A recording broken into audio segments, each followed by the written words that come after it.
Welcome to World Cinema Reviews. This is your host Frank DeVamp, and today I got a really interesting movie to talk about. And I think this when I talk, I have to really explain myself with this movie because just by saying the name, you guys are going to start thinking one thing, and I'm going to go right ahead and say it right away. But expect a very lengthy explanation of why I like this film and why I want to talk about it now.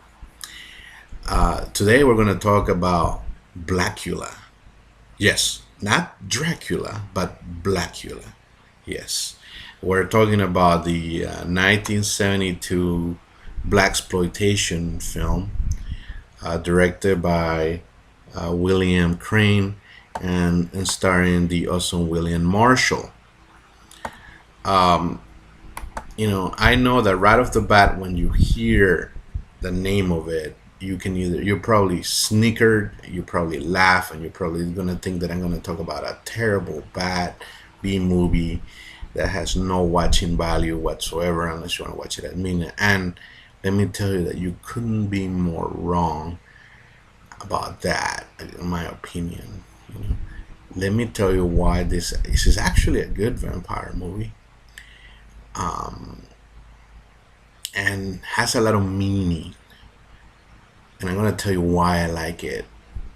But before I can do that, let's talk about some terms that we have to define. Because, of course, the nature of this movie does have some negative connotations. So before you all start burning me, let me just defend the movie here. First of all, let's talk about Blaxploitation.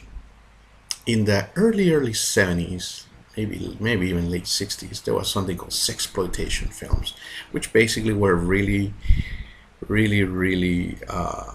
you know movies filled with a bunch of sex and that really had no meaning whatsoever. It's just almost like a light porn, what I could say. It's just like, they were just made for pure, money making, and it just had a lot of nudity and sex and all that stuff. But around that time, a little bit later in the early 70s, Blaxploitation came out, which basically was films made by African Americans. I mean, with African American actors, not necessarily made by, the producers and directors were not necessarily, African Americans. Most of them, in fact, probably were white, um, but the films were highly criticized because of some objections, and I'm going to talk about it now. The films were full with stereotypical characters. The characters were extremely negative connotations. For example, the movies portrayed black Americans as um, pimps, prostitutes, dope dealers, criminals, and they use racial slurs during the movies. Um, were very low on budget, most of them, and that drew a high connotation. In fact, there's people who won't watch these movies because of it. So now that we have addressed why people stay away from these movies or don't watch them, or they think that these movies have that, let me tell you that there is something very significant about this. Let's go back into history. If you can remember, I mean, we can think of movies like Gone with the Wind and Lilies on the Field, and the movies that were significant, which has some African American actors in it.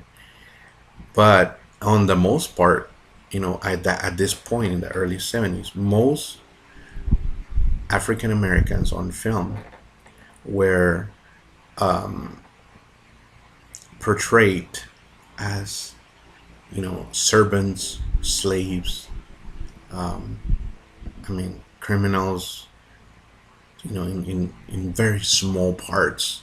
So the casting was extremely minimal when it came to casting African Americans in films, and when they were casted extremely negatively. So even though I would admit that yes, the, the films were done with you know showing the African Americans not necessarily in good light. However, this was like the first time where African Americans were actually being the stars of the film. They were getting top billing. So this was a beginning. It may have not been the greatest beginning, but it was a beginning. And also, you know, we have the fact that many black actors were unemployed. They weren't getting any work at all. So this was a means of income for many families of the actors and so that provided some type of income. Perhaps not all of them would have been thrilled to work in some of these movies, but they certainly, I think they welcomed the fact that they were getting some kind of monetary compensation when before they weren't getting any. And the films actually gained a wider audience. That this led other racial groups to actually start appreciating or seeing the fact that there were some good black actors. There were some entertaining films made by black actors. So this was a beginning, like I said, maybe not the greatest beginning, but a beginning. Now there is a beauty about blaxploitation films, and let me start telling you why. We have, one of the greatest things was the music input into them. You know, you guys seen Shaft, right? If you guys seen the original Shaft, you hear Icy Haze, and you hear that Shaft, and you hear that music, and it just totally puts you in the '70s mood. It's such a quality music. I mean, we see Superfly, and we hear Curtis Mayfield.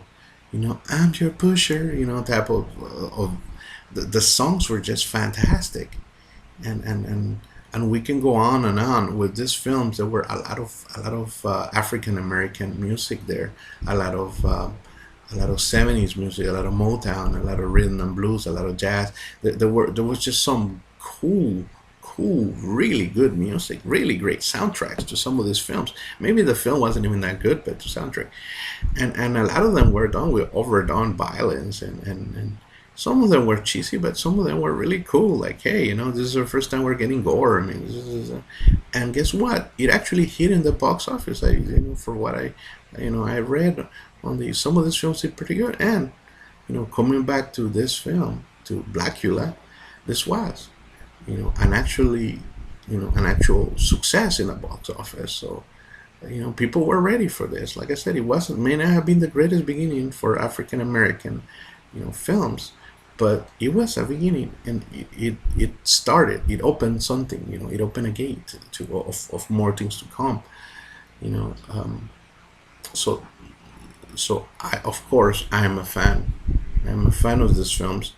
I really think, and let me tell you the number one reason. Well, I'm as a minority myself, growing up in Latin America, and then I moved to the United States when I was barely a teen. Um, then I really, this was like my first time to see people who were not white as protagonists of these movies, or starring, or the heroes of the movies, or the main driver of the movie. So this kind of like made me relate, being a Latino myself, I was like, wow, hey, there are other heroes other than, the white race.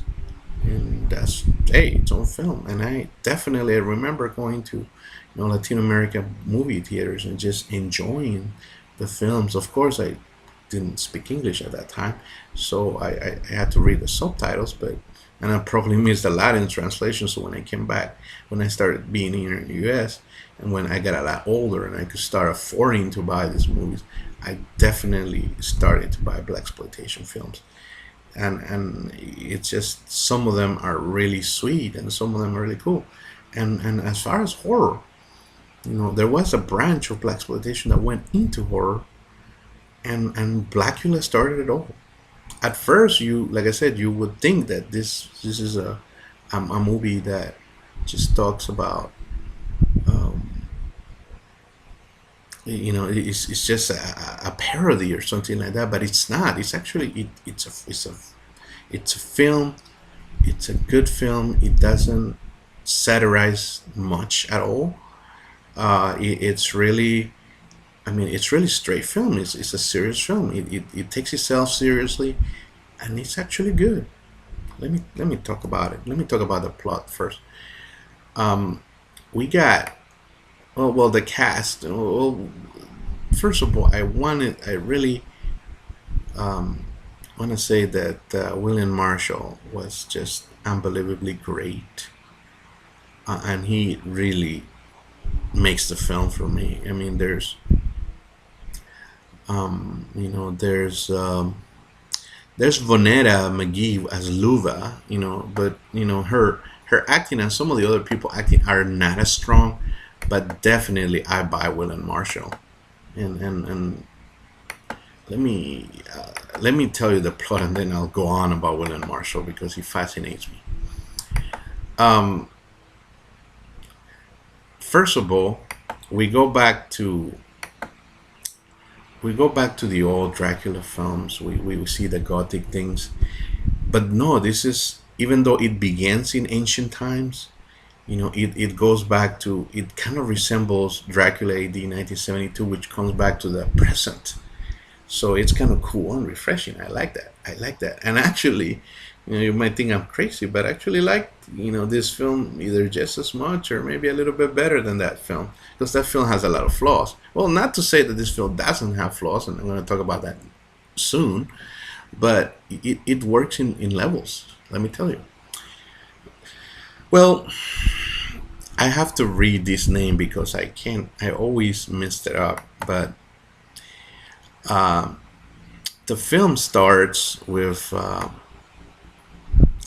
prince played by William Marshall, and the prince is Mamuwalde. Okay, Mamuwalde. I always have problems saying South African name. And as Prince Mamuwalde comes with his wife Luva, and they actually meet Count Dracula, and they're trying to negotiate with Count Dracula, some kind of political thing where he wants to end slavery in trade, between countries there. So they're having a conversation, and Dracula, is being polite to them. They're having dinner together, but then all of a sudden turns out and say, "Hey, slaves are necessary," and says a couple of racially insensitive things to Mamualde that insults him, and he kind of like says, "Hey, you know what? Our conversation is over. You're a racist prick. I'm walking out." So, but Dracula, of course, being Dracula, says, "Hey, you know what? You're not going anywhere." Holds him against his will. His minions come in, and vampire lovers, are Dracula's women, and pretty much, subdued him and his wife, and says, "Hey, you know what? Because you insulted me," Dracula says, "Hey, I'm gonna make you carry my name. I'm gonna rename you as Blacula," and then bites him, and then locks him into a coffin, and says, "Hey, you're gonna have my same curse. You're gonna be a vampire, right? You're gonna starve for all eternity because you're not gonna have anything to eat. I'm gonna lock you in here." And because vampires can't die by that, he's just gonna, he's just like a huge torture, for Blacula. So now his wife, it's condemned to just die in captivity, as watching, and seeing, being helpless. We fast forward to the future where a gay couple, hey, really, really progressive for 1972, but a rich gay couple comes in, and turns out that they're interested in buying Dracula's estate. We learned through narration that Dracula was killed like 150 years before by Van Helsing. which is truly cool, consistent. We're keeping on the really cool, Dracula lore, and says, hey, you know what? So you're welcome to buy the state, and they make an offer. The owner accepts it, and they come into a secret passage when they actually find the coffin where Mamuwaldi has been kept, because Blacula has been kept, right? So they're like, okay, is this included on that? And they're like, and the guy says, well, yeah, if you want it, it's yours. You bought it, right? So they take it, they ship it back to Mother LA, where the gay couple opens up some crates and accidentally, of course, opens up the well, not accidentally, they actually really want to see, they're really kinky that way. They want to see the what's inside the coffin, but inside the coffin they find their death, because Blackula actually comes out for the first time as a vampire, and William Marshall knocks it out of the park, and looks terrifying, and that's a pretty gory, well, not too gory, because it's just that, unfortunately, this is, well, one of the draws is the fact that they didn't have a lot of money, so the special effects aren't that great. So it doesn't look, but his presence, his animal like thirst, I totally buy it. I totally think this dude's a vampire. I'm totally afraid of him, and I'm not gonna mess with him at all. That's what my feeling is while I'm watching this movie. Kills them both, well, transforms them into vampires, and their bodies are taken, away, and then they meet this. Then, of course, with, as we know, they're going to turn into vampires later. So he goes to the mortuary to watch one of the bodies there, and it turns out that it was one of the, I think it's one of the friends, I think, of that comes in to visit him, and in there, one of the friends of the family turns out to be Luba, his reincarnation of his wife, and as we know, this happens in many Dracula movies, right? How he meets the reincarnation, so he's immediately drawn to her, immediately tried to make contact.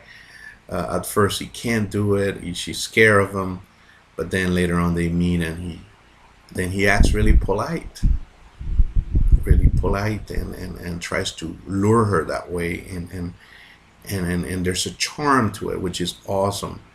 And then the movie just follows him as he tries to get his resurrected soul, so-called wife from centuries ago, reincarnation of, he tries to make they try to fall in love together, and the movie also plans as Manuel has to eat and kills other people, and there's more vampires, and then the plot, and one of the friend of this lady that looks like Luva, he's a doctor, and he works with the police, and he acts sort of like the modern African American version of Van Helsing type of thing, where he investigates, and at first he doesn't believe it, but then he believes in vampires, as we go on, and the story progresses. I'm not going to spoil anymore. The film totally works. It hits all the points of a vampire film. It has some of the vampires, to be honest, like I said, the one negative that I see is that the makeup is really cheesy and bad. But some scenes are really terrifying. When Juanita, one of the cab driver, wakes up at the morgue, and attacks attacks the dude from. Oh, by the way, there's a cameo of a dude from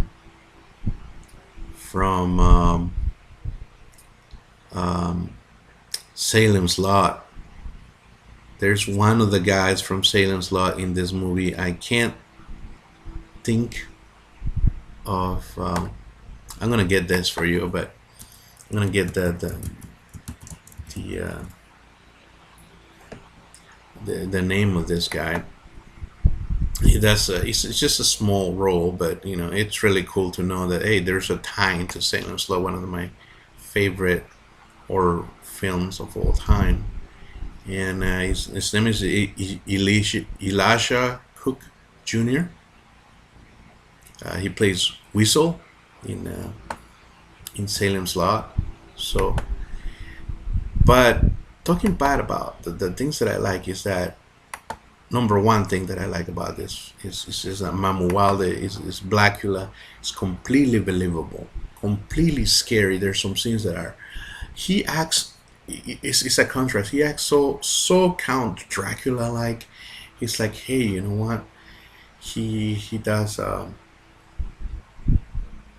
really great job, being smooth and polite and intelligent and charming, just like a vampire would to lure the female victims, right? But at the same time, when he attacks and bites, he's a beast, and and now that draws me into William Marshall. William Marshall was an opera singer. He appeared in he appeared in Star Trek. I think he appeared in an episode. He appeared in another. He did a lot of television work. He was a damn good actor. Like I buy, like he makes the film for me.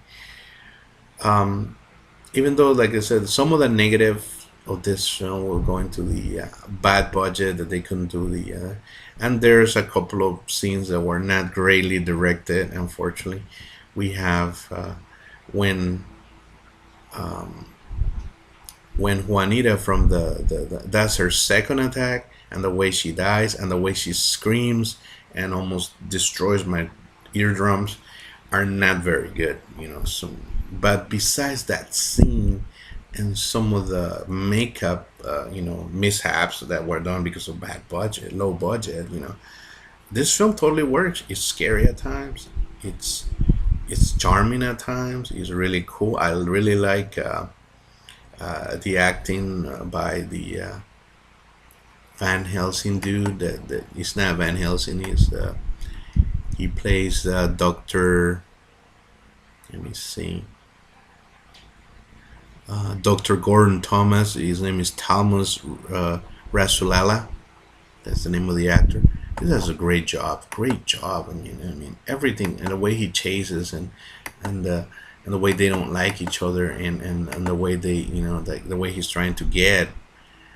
Um, it's totally cool. Totally legit. So don't dismiss this. This is not a cheesy movie. This is not a bad movie. This is actually a fairly decent film that I think you should think about watching and maybe adding to your horror collection. I definitely recommend it. Like I said, don't let those negative connotations do it. And in fact, and William Marshall was, the late William Marshall, I should say. Sorry, he passed away a while ago, but he did a great job. And of course, he made because it was such a success, he made a sequel with Pam Grier. You know, Scream, Blacula, Scream, of 1973. But I'm not gonna talk about that today. But we'll make that for another day.